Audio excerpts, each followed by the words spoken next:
ஆகிஃபா யாக்கூப். அதற்கு அடுத்து இஃபா ஃபாத்திமா. தயாராக இருக்கவும்.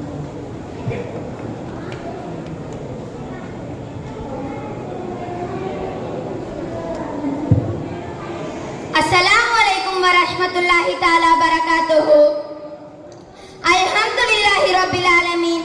அஸ்ஸலாத்து வஸ்ஸலாமு அலா ரசூலிஹி ஹாத்தமின் நபியின் வ அலா ஆலிஹி த்வய்யிபீன வ அஸ்ஹாபிஹி த்வாஹிரீன் வ குல்லு முஃமினீன வல் முஸ்லிமீன அஜ்மஈன். அம்மா பஅத் ஃபகத் قال الله تعالى ثم جعلناك على شريعة من الأمر فاتبعها ولا تتبع أهواء الذين لا يعلمون. قال رسول الله صلى الله عليه وسلم لتتبعن سنن من قبلكم شبرا بشبر ذراعا بذراع.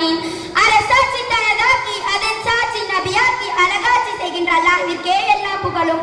வையகம் வழி நடக்க எம்பெருமானார் முஹம்மது முஸ்தபா அஹ்மது முஜ்தபா ஸல்லல்லாஹு அலைஹி வஸல்லம் அன்னாரின் மீதும் அன்னாரை பின்பற்றிய சத்திய சஹாபாக்கள், தாபீன்கள், தபர் தாபீன்கள், சுஹதாக்கள், நாதாக்கள், குறிப்பாக இங்கு கூடியிருக்கும் உங்கள் அனைவரின் மீதும் அல்லாஹ்வின் கருணை என்றென்றும் நிலவட்டுமாக. ஆமீன். கண்ணியத்திற்குரிய அல்லாஹ்வின் நல்லடியார்களே, மனிதனை படைத்த அல்லாஹ் சுப்ஹானஹு வ தஆலா அவன் எதனை செய்ய வேண்டும், எதனை செய்யக்கூடாது, எப்படி வாழ வேண்டும் என நிறைவான வாழ்க்கை வாழ்வதற்கு தேவையான அனைத்து சட்ட திட்டங்களையும் வகுத்து அந்த சட்டங்களை செயல் வடிவில் செய்து காட்டியும் நல்ல முறையில் கற்றுக் கொடுக்கவும் நபிமார்களை அனுப்பி வைத்தான். அப்படி இறுதி உம்மத்தான நமக்கு இறைவன் தந்த மாபெரும் அருட்கொடைதான் அதீம் என்று இறைவனால் போற்றப்பட்டு மூர்க்கத்தனமாக வாழ்ந்தவர்களை மாமனிதர்களாக மாற்றிய எம்பெருமானார் முத்து முஹம்மது கண்மணி நாயகம் ஸல்லல்லாஹு அலைஹி வஸல்லம் அவர்கள் ஆவார்கள். இறைவன் இறக்கிய ஷரியத்தை மாற்றியும் மறைத்தும் தம் மனம் போன போக்கில் மக்கள் சீர்கெட்டு வாழ்ந்து கொண்டிருந்த போது நம்முடைய இறுதி நபியின் மூலம் இறைவன் மக்களுக்கு எக்காலத்திற்கும் உகந்ததாக ஒரு புதிய ஷரியத்தை இறக்கினான். அது எப்படிப்பட்ட ஷரியத் என்றால் ஒழுக்கமும் பண்பாடும் நிறைந்த முழுமையான ஷரியத்தாகும். இறைவன் கூறுகிறான், சும்ம ஜஅல்னாக அலா ஷரீஅத்தின் மினல் அம்ர், பிறகு மார்க்கத்தில் ஒரு ஷரியத்தின் மீது உங்களை நாம் ஆக்கினோம். ஃபத்தபிஹா, எனவே அதனை பின்பற்றுங்கள். வலா தத்தபிஹா அல்லதீன லா யஅலமூன், மேலும் அறிய மாட்டார்களே அத்தகையவர்களின் மனோ இச்சையை நீங்கள் பின்பற்ற வேண்டாம்.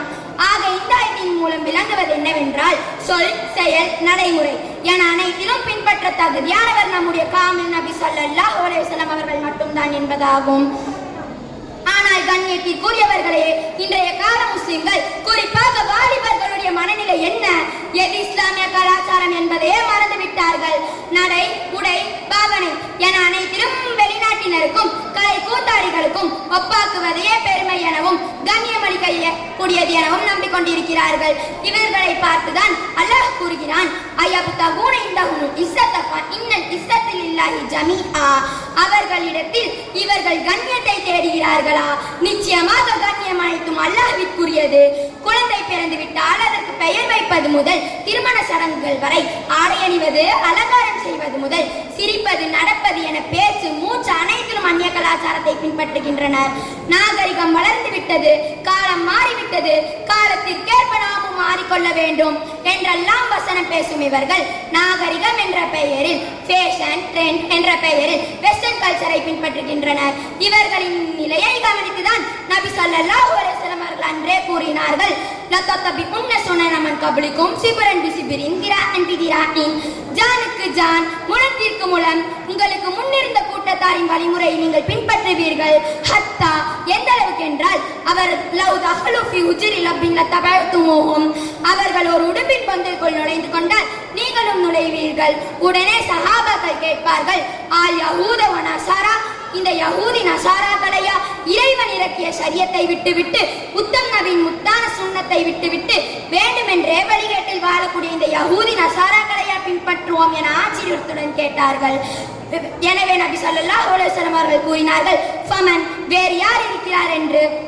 நபி ஸல்லல்லாஹு அலைஹி வஸல்லம் அவர்கள் ஜானுக்கு ஜான், முழத்திற்கு முழம் என்று கூறினார்களே, அதனை தான் நாம் கண்கூடாக பார்த்து வருகிறோம். நேர்த்தியாக முடியை வெட்டி நீட்டாக லூசாக ஆடையணின் சுண்ணத்தை விட்டுவிட்டு கிழித்து கொண்டும் குருவி கூட்டை போல முடியை வளர்த்தி கொண்டும் அலங்கோலமாக திரிகிற அணிகிறார்களே, தைத்த பிறகு போட்டார்களா இல்லை போட்டுக்கொண்டே தைத்தார்களா என்று சந்தேகம் வருமவர்களுக்கு வெட்கங்கெட்ட ஆடைகளை அணிகிறார்கள். எளிமையான நபி வழி திருமணத்தை விட்டுவிட்டு பாட்டு கூத்து என பல அசிங்கங்களை அரங்கேற்றுகின்றனர். அல்லாஹ்வின் மீதும் மறுமையின் மீதும் ஈமான் கொண்டோரே, உங்களுடைய உள்ளத்திடம் நீங்களே கேள்வி கேளுங்கள், கேட்டுக்கொள்ளுங்கள். நம்முடைய நஃப்சு விரும்பிக் கொண்டிருக்கிற இந்த அந்நியர்களின் கலாச்சாரம் சிறந்ததா அல்லது படைத்த இறைவன் வகுத்தளித்த நம் இஸ்லாமிய கலாச்சாரம் சிறந்ததா?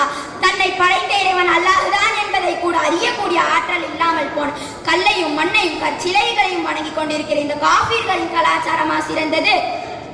அல்லாஹ் நேரான வழியது என உணர்த்திய பின்னரும் வேண்டுமென்றே வழிகேட்டில் போனார்களே இந்த யஹூதி நசாராக்களின் கலாச்சாரமா சிறந்தது? உன் பார்வை தாழ்த்திக்கொள் என்றும் முதல் பார்வை உன்னுடையது, இரண்டாவது பார்வை ஷைத்வானுடையது என்று பார்வைக்கும் ஒழுக்கம் கற்பித்த நம் இஸ்லாமிய கலாச்சாரம் சிறந்ததா அல்லது டிவி சோசியல் மீடியா வாயிலாக பல ஆபாசங்களை சிறு பிள்ளைகளின் நெஞ்சிலும் நன்றாக விளைக்கின்ற இந்த அந்நியர் மாற்று மத கலாச்சாரம் சிறந்ததா? ஆணுக்கும் பெண்ணுக்கும் அவர்களின் ஆற்றலுக்கேற்ப சட்டத்திட்டங்களை வகுத்தளித்த நம் இஸ்லாமிய கலாச்சாரம் சிறந்ததா அல்லது ஃபெமினிசம் பெண் சுதந்திரம் என்ற பெயரில் ஜாஹிலியா காலத்தில் இருந்ததை போன்றே பெண்களை தன் இச்சைகளுக்கேற்ப பயன்படுத்த முயல்கிற இந்த வெளிநாட்டு கலாச்சாரம் சிறந்ததா? மகரு கொடுத்து ஆண் பெண் இரு வீட்டாரின் சம்மதத்துடன் நிக்கா செய்ய வேண்டும் என வலியுறுத்துகிற நம் இஸ்லாமிய கலாச்சாரம் சிறந்ததா? இல்லை காதல் என்ற பெயரில் பெற்றோர்களை கதறவிட்டு ஊர் பேர் தெரியாத நபருடன் ஓடி போகிறார்களே இந்த மீடியா கலாச்சாரம் சிறந்ததா? தான் தோன்றித்தனமாக மனம் போன போக்கிலே வாழ்ந்து கொண்டிருந்தால் மறுமையிலே மிக மோசமான நிலைகளை சந்திக்க வேண்டியிருக்கும். நஊது பில்லாஹ். இறைவன் இறக்கிய இறை சட்டங்களை முழு மனதுடன் பின்பற்றி வாழ்வதற்கு அல்லாஹ் நம் அனைவருக்கும் தௌஃபீக் செய்வானாக. ஆமீன். பரவி கிடக்கும் அனாச்சாரங்கள் அனைத்தை விட்டும் முஸ்லிமான ஆண் பெண் அனைவரையும் அல்லாஹ் பாதுகாப்பானாக. ஆமீன். வாஹிர் தஅவானா அல்ஹம்துலில்லாஹி ரப்பில் ஆலமீன். அஸ்ஸலாமு அலைக்கும் வரஹ்மத்துல்லாஹி தஆலா வபரகாத்துஹு.